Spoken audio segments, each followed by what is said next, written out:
to Janet Johnson.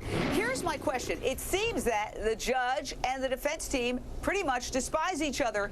Now, she's the one who gets to sentence George Zimmerman if he's convicted.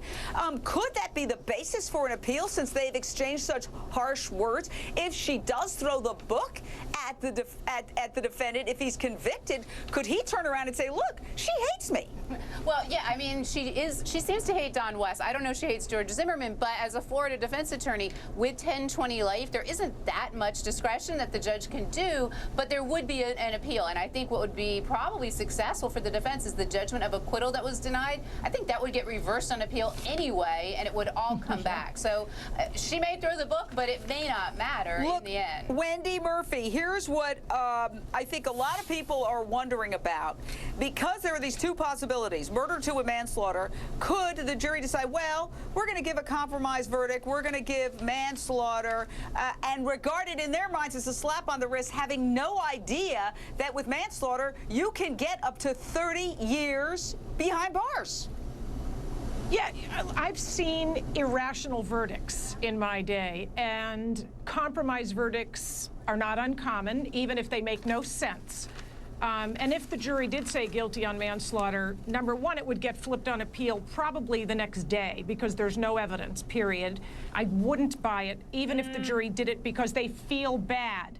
But if the judge whacks him and you can make a fair argument that the judge did it because she doesn't like the defense attorney, boy, that's grounds for judicial ethics complaint. I hope she's a bigger person than that. I think she's been inappropriate at times with the defense. I don't think she would punish George Zimmerman because she doesn't like his lawyers. And I don't think she should be acting like she doesn't like his lawyers. Jay Wendell Gordon.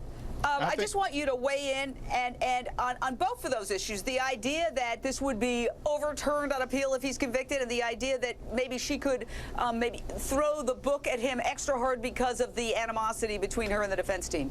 Well, first of all, it would not be overturned on appeal. If a jury renders a verdict based upon the evidence that's been presented in this case, that's going to be a solid conviction, and George Zimmerman will go to jail. In terms of what was the other issue you said?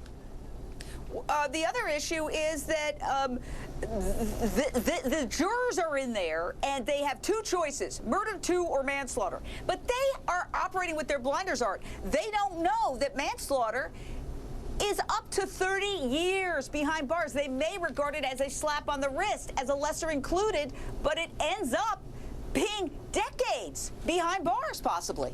Well, first of all, that's not even their consideration. They're not there to determine what the sentence is going to be. They're there to determine whether or not there's guilt or innocence for either of the charges. In terms of the manslaughter, this is a manslaughter case. I think it's a second-degree murder case, but I think reasonable minds can disagree upon whether it's second-degree or manslaughter, but I expect and predict a conviction on at least one of those two offenses. All right, well, we'll do some more predictions on the other side, and we're going to take